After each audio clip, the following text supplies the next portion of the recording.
Anti-racism, to me, it means more than just saying, I'm not racist. What it actually means is taking those words and how do you manifest that commitment? What is it you're actually going to do? And when I say what you're going to do, it's about tackling the systems, the cultures, and the conditions which allow racism to not just manifest itself, but actually for it to flourish and exist and impact the lives of so many of us that live in this country. It's about taking the words and what are you going to do? What is the action that manifests itself to generate the change that we also need to see? What sparked my activism? That's an interesting question because I don't really consider myself an activist. But I suppose what brought on this passion for fighting racism is because I didn't have a choice. I grew up in Scotland. We were the first family of colour to move into Kilmarnock, a small town in Ayrshire. And my first memory is actually rooted in racial hatred and violence. That's the first thing I remember as a child. So fighting racism wasn't a luxury, it wasn't a choice, it was an act of survival. It was a necessity.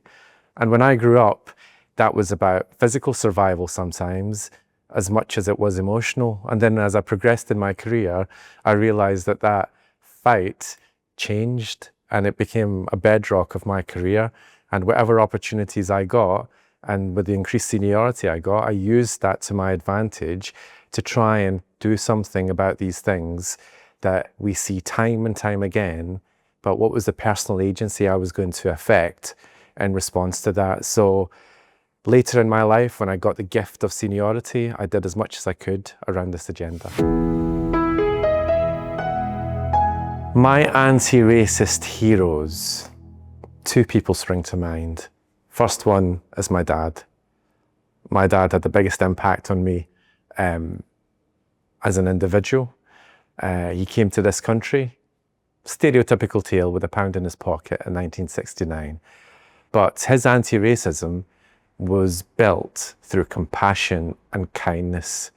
He was one man, didn't come over with anybody else until Mum came over, and he was faced with, a heat of racism that I didn't experience. He had it much, much harder.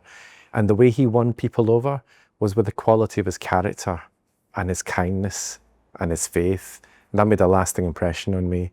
The second person is Muhammad Ali. I loved Ali. I still love Ali. Don't like to talk about him in the past tense. But how he exemplified how to be great, how to stand confidently on his feet and call out what needed to be called out, but in a way at that time which went against the tide, how he refused to fight in Vietnam and demonstrated that moral courage when it wasn't fashionable, when he had to suffer the consequences of that, and how history has replayed that and reframed that to show actually what courage looked like. And for me, Ali and the many lessons of his life are a great embodiment of what it feels like and looks like to be an anti-racist leader. Beyond racism, racism and beyond, anti-racism has to be the norm. Let's build a city where everyone belongs.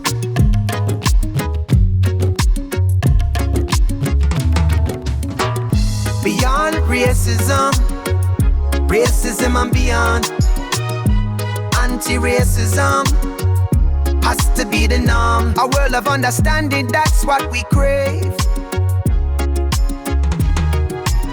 From every corner, every land, a tapestry woven by every hand. Harmonious call, we rise and stand.